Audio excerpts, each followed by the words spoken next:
How's it going?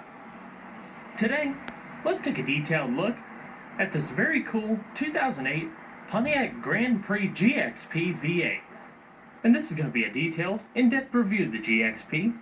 We'll start it up to the engine, get an exhaust clip and go over the performance data, as well as show you a bunch of the unique aspects of the interior as well as exterior.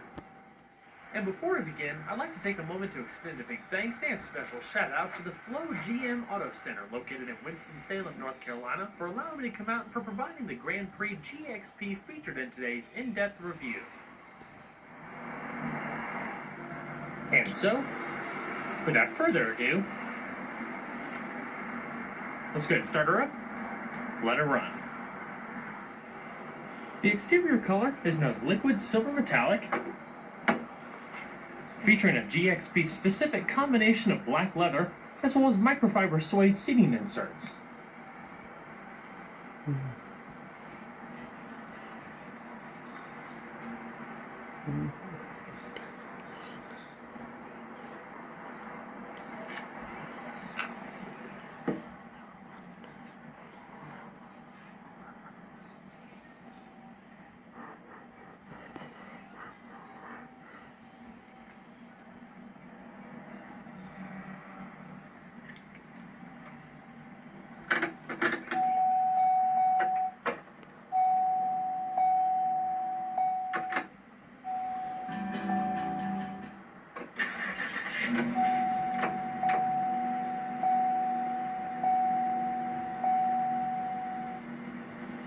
Gotta love the unique sound of that 5.3-liter V8.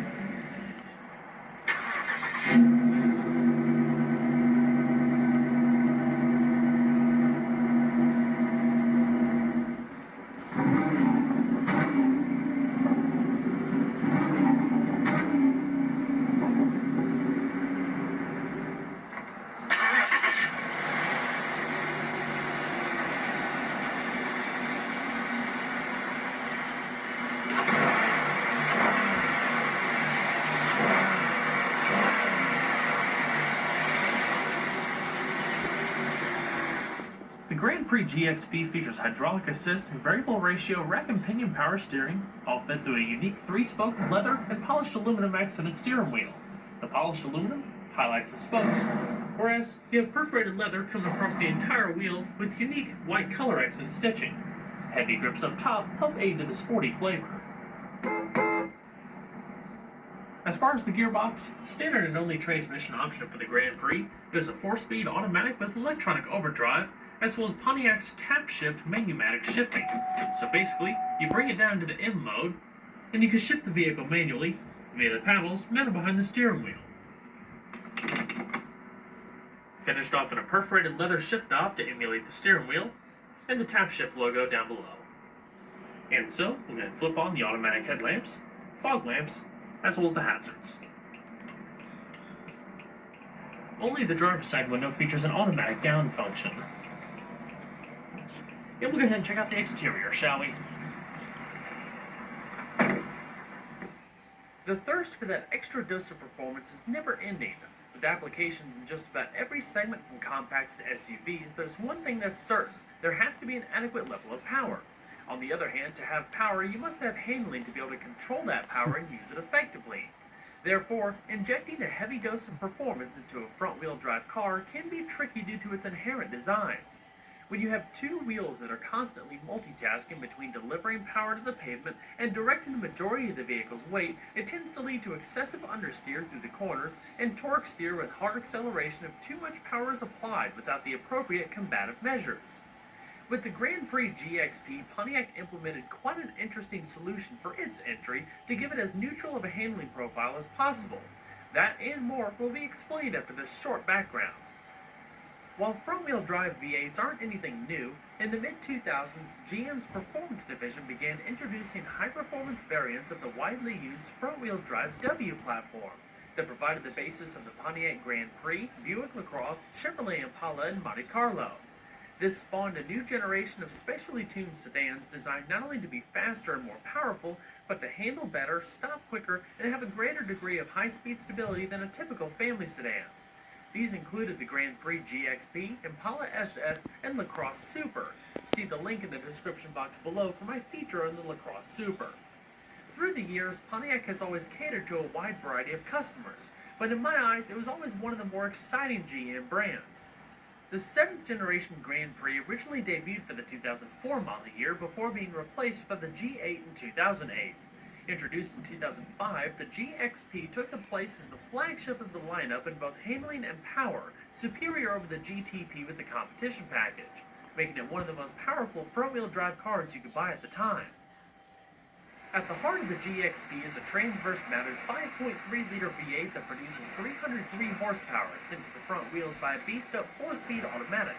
In fact, it's the first V8 Grand Prix since 1987 with the discontinuation of the 4th generation G-body platform. We'll talk detailed performance numbers in just a bit. Even though 63.8% of the vehicle's weight rides over the front axle, the all-aluminum V8 actually weighs in less than the standard Series 3 3800 V6. In order to fit the larger V8 into an engine bay developed for a V6, engineers redesigned a number of key components to decrease the engine's overall size by about an inch in length. Changes include a unique block with shorter crankshaft, a single belt accessory drive, and relocation of the starter mount to the transmission. Because the engine developed a lot of torque for a front-wheel drive application, a 3-point engine mount system was developed to help dampen the engine's torque rotation while under harder acceleration. Of course, all that power needs to be properly controlled. The GXP rides 9mm or 0.4 inches lower than the standard GP and features a stiffer unibody chassis, reinforced with thicker frame rail sections that surround the engine, in addition to an extruded aluminum cradle that supports both the engine and transaxle. Out back, a new 17.2mm hollow stabilizer bar helps combat body roll. Gas-charged Bilstein struts provide enhanced damping control, further aided by higher rate springs.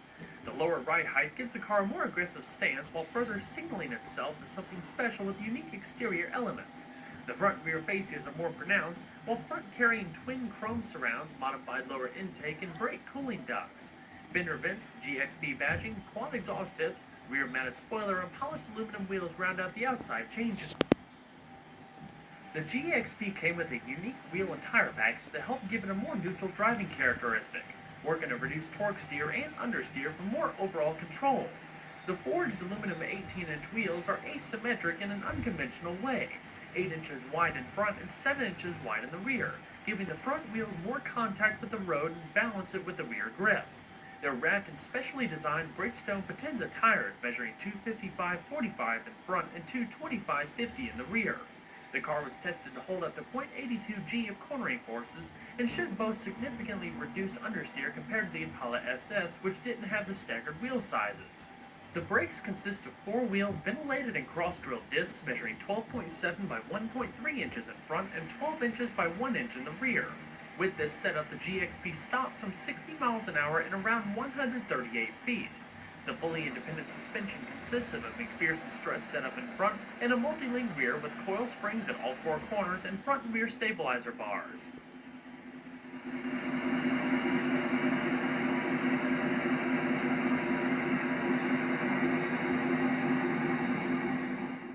Overall length is 198.3 inches with a width of 73.8 inches and a height of 55.8 inches, riding on a wheelbase of 110.5 inches. Total curb weight, as you see here, is around 3,632 pounds. So we're going to pop the hood.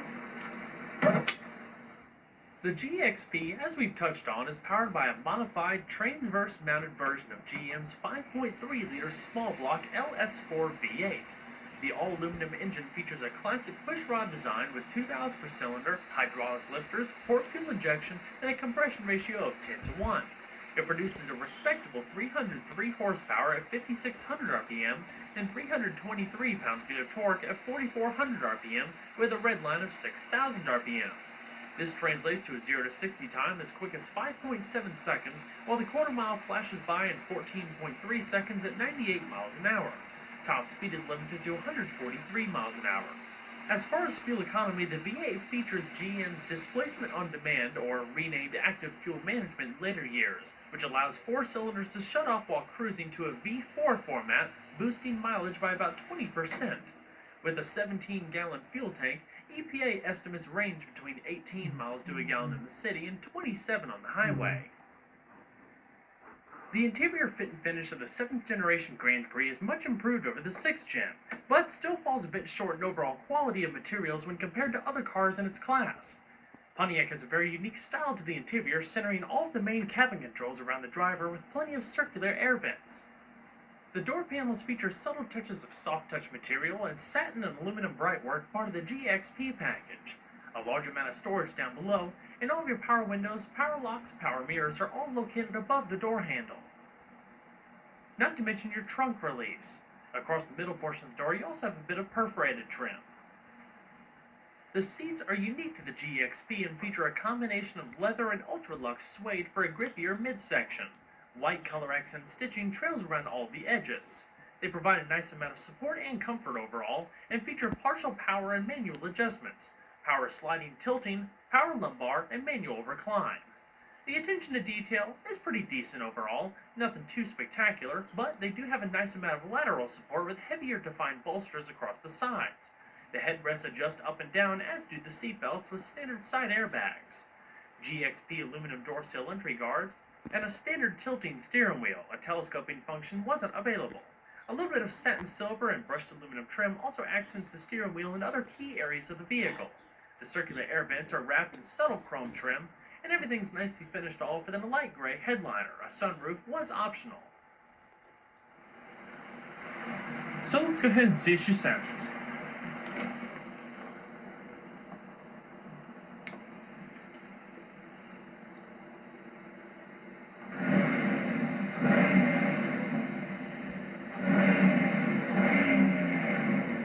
And there is a rev limiter in neutral and park around 4,000 RPM.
So I'm going to shut her up.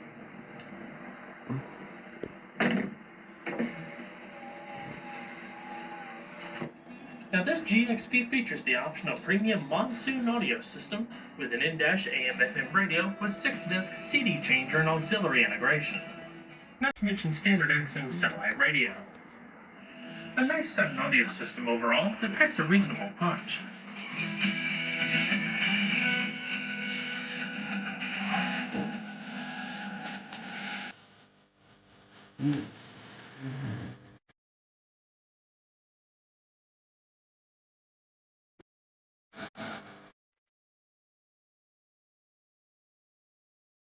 Off-wrap visors that also have built-in vanity mirrors with illumination. The rearview mirror is manually dimming and has your OnStar controls down below for roadside assistance as well as hands-free calling. In the top stack here, you have your interior illumination as well as reading lamps and the controls for your automatic sunroof. And to bring it back, just hold the button forward. Now, as we make our way down the center console, we'll start first at the integrated driver information system positioned at the top. Now, there's a whole lot of information and vehicle diagnostic functions packed into this little digital display. Right now, we're on the standard information screen, but if we click the one to the far left, it brings up some performance data, as well as vehicle diagnostics. basically similar to what you would see in other General Motors products. Trip computer, date and time, set in language, units, as well as other personalizable options. Tire pressure and turning the display off. Fuel economy, and all of that data is located to the far right. The little arrow button is to select a particular option within a menu. Other than that, it's pretty simple. Continuing down further is your simple-to-use radio. Your basic commands are located up top here, changing the band, going between CD and auxiliary, and seek and scan. Rewind and fast forward is here, as well as your preset stations or selecting tracks at random, and your other radio controls down below, including your audio and equalizer settings, clock adjustment, and more. Right below that is a standard dual-zone electronic automatic climate control system with your fan speed, different zones, front and rear defrost and recycling, as well as two-stage heated seats for both sides. The temperature is adjusted on these buttons there to show up in the little digital displays. Of course, you do have a bit of storage down below, and in that little pocket to the right of the gear selector. This little rotary knob controls the heads-up display, which I'll show you in just a second. You have a power outlet here, your traction control, and 2 cup holders. Leather padded armrest reveals a good amount of storage, in addition to an extra power outlet and a little bit of coin storage. Now this little rotary dial in the middle here, like I said, controls your heads-up display. Twisting it left and right adjusts the brightness, up and down, adjusts the height, and then this little button right here chooses whether you want to have your compass and outside temperature displayed or not. As you can see, twisting it left dims it, and right brightens it. Up and down, and the menu button. Pretty simple. As far as the steering wheel, your radio controls are located on either side, whether it's to change the band, presets, fast forward, play, pause, or adjust the radio volume. The speedometer cluster is also quite neat in my opinion. Finished in diamond-turned aluminum, so it keeps with the aluminum theme of some of the polished interior bits. Also, silver accented gauges, simple layout, and the GXP logo in the middle of the speedometer. Your intermittent wipers are located to the right, whereas your lighting controls, high beams, and cruise control is located in the stalk to the left. Display brightness is controlled via that knob there. What's nice too is that while the interior is fairly plasticky overall, it does have a very unique styling to it. The middle portion is where the majority of the plastic is, but you do have soft touch rubberized material across the top portion of the doors, like I mentioned earlier, as well as the dash. The monsoon speaker located up front with the signature logo. Probably another one of my most favorite interior styling elements as well are the pod-style air vents, 4 on the passenger side and 3 over here, easily adjustable. Alrighty. Go to shut her down. And check out the back seat. Taco Bell. Some of the cool tidbits about the back seat of the Grand Prix. For one, is how wide the rear doors open. In my opinion, it's probably a 70, 80 degree angle. It's as close to 90 as most typical cars get. So it provides a nice wide opening for getting in and out. Continuing with the front, the rear doors also feature the soft touch material on the upper portions and the perforated trim in the middle with polished aluminum.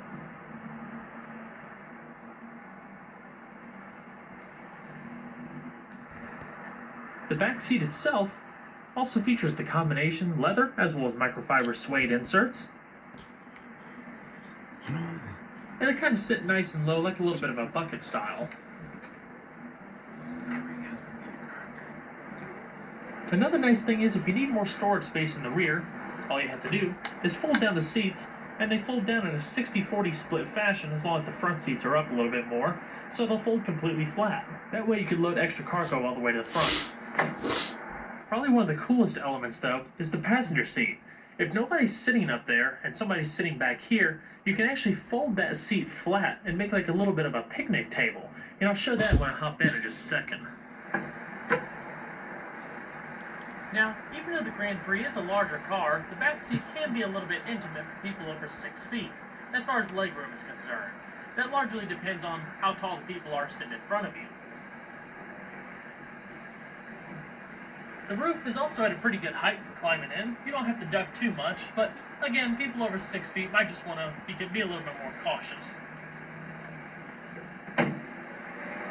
Now, I'm between 5'10", 5'11" or so, and with a comfortable seating position for myself up front, I probably have about an inch and a half of legroom, something like that, and maybe an inch and a half, couple inches of headroom depending on where you lean back. As far as overall rear comfort, I would say that it's decent at best. I mean, it's not overly plushy or anything like that, but it does have a good amount of lateral support across the sides. It does sit you down a little bit low like a bucket seat. But one thing that I really wish that it did have was an armrest. I kind of feel like, there is a good one on the door here, but my arm's kind of lacking a little bit as far as something to kind of hold you from going this way. But you're also able to sit 3 people back here with a middle seat belt. There's 2 cup holders down below here, illumination for both of the passengers, as well as coat hooks and grip handles. Now, probably one of the coolest things about the back seat, and definitely something unique that sets the Grand Prix apart, is the fact that you can fold down the passenger seat if nobody's sitting up here to make a flat tray. You can, of course, take out this little cargo net right here if you desire, and then you basically have a little bit of a picnic table. So if you wanted to eat back here or anything like that, if you're taking a vacation, you don't always have to do it in your lap. You can put a laptop there, whatever you want. It's pretty convenient in my opinion. So, in looking at it first person, this is what you see. Just a single handle here, and just fold it forward. If you fold it all the way, it will lock in place, so you're going to need to hit this unlock button again to bring it back. But as you can see, I can do it with one hand. It's pretty light. And as far as a few first-person clips, another thing that I'd like to make mention too about the overall comfort, I feel like, for lack of better words, my bottom needs to be just a little higher. The seats are dipped out a little too much, so that my thighs and stuff aren't really supported. They're just kind of pushed up into the air as such. I'm sure it would be different for someone who's a little bit shorter. Like I said, I'm between 5'10", 5'11", but it's just something to be aware of if you're going to take it on a cross-country trip or some extended vacation. The 2 cup holders, and the cool style dash.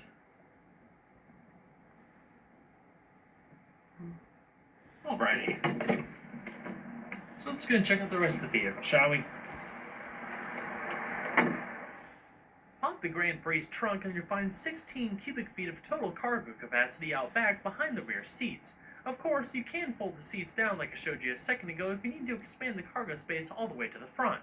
You do have a cargo net in the back, and it's pretty decent overall. There's no extra hinges or anything like that to impede cargo capacity.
The passenger seat is fully manually adjusting.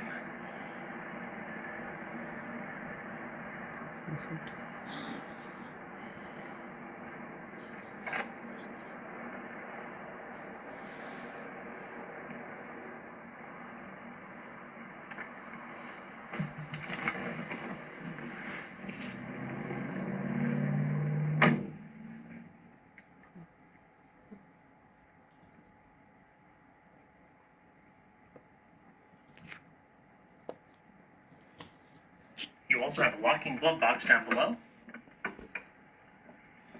a modest amount of space.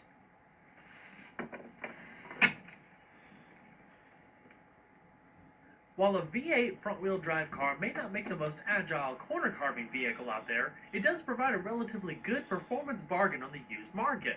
With a nice list of features, flashy looks, and an aggressive sound, it's definitely a car worth taking a closer look at. Well, everyone, I hope you enjoyed the in-depth look at the 2008 Pontiac Grand Prix GXP V8. Be sure to stay tuned next time. There's a lot more where that came from. Take care, everybody.